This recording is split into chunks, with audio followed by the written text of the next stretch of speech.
La capitalitat de la cultura catalana del Vendrell arriba al seu final, amb un segell de curs legal que acredita aquest fet. La iniciativa ha estat de la secció filatèlica i numismàtica de l'Institut d'Estudis Penedesencs, que presideix Josep Anton Plans i ha comptat amb la col·laboració de l'Arxiu Comarcal del Baix Penedès.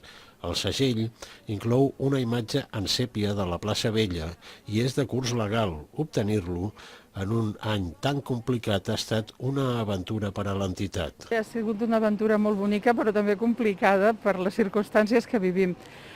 Quan es va saber que teníem la capitalitat de la cultura per al 2020 pel Vendrell, com ja l'any que es va fer per Vilafranca ja es va decidir des de la secció de filatèlia demanar un segell dedicat al tema, vam pensar que el Vendrell tenia que tenir-ho igual i aleshores vam fer totes les gestions pertinents perquè poguéssim tenir dintre d'un programa que es diu Tu Sello, és a dir, no és un segell de correus, però que és un segell que t'ho fan perquè tu ho demanes, doncs vam aconseguir que ens acceptessin aquest. I aquest representa, com s'ha explicat, doncs, és la plaça Vella, és un dels elements emblemàtics del Vendrell.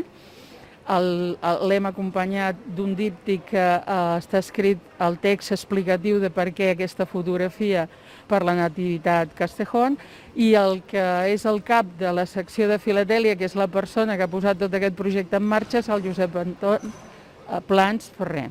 La peça està publicada conjuntament per Correus i per la Fàbrica Nacional de Moneda i Timbre. Doncs per nosaltres el fet que sigui final d'any és un honor, perquè també ens ajuda i ens dona molta visibilitat i visibilitza la feina que s'ha fet durant tot aquest any de cara a la capital cultural del Vendrell 2020.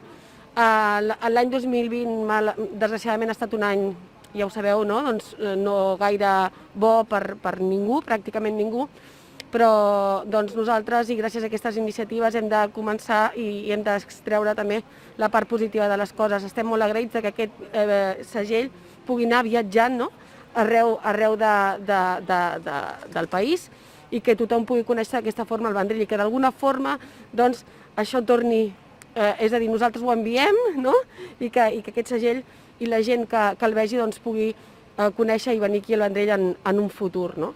Per tant, és una esperança també d'aquests viatges que fan els segells, que fan les cartes. Amb el segell queda constància gràfica i viatgera de la celebració cultural vendrellenca d'aquest 2020 tan estrany.